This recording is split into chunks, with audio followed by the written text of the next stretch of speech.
Today we will understand about the structure of the GST Act and the whole GST system.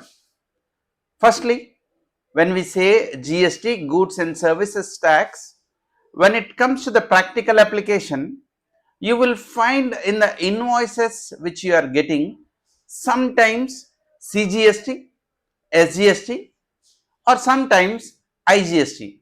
So, isn't not single tax? Are there three taxes? Honestly, GST is merger of various laws. Prior to GST, we had VAT, service tax, excise, central sales tax, octroi, entry tax, luxury tax. All these have been merged into single GST. However, India is a federal system. So, we have states and center. To uniformly implement the law, GST has come into from the collection mechanism CGST, SGST and IGST. If you and I are in the same state, the tax that would be levied would be CGST and SGST when a transaction between us happens. You are in a different state and I am in a different state, and whenever there is a transaction between both of us, then it would be IGST that would be levied.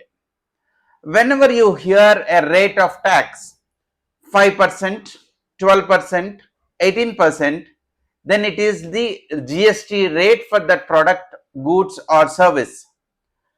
IGST rate is that 5, 12, 18. But CGST is exactly half of that. So 2.5% CGST, 2.5% IGST, 6% CGST, 6% SGST. So the structure of the GST is GST, IGST. So C plus S or I.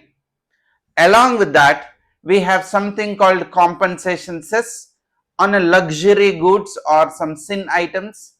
They have levied a compensation cess. So compensation cess is not applicable on all the goods. Like 99% of the time it is not applicable, but that 1% there is a compensation cess. So just to sum up, whenever you hear about GST, you have CGST, SGST and IGST.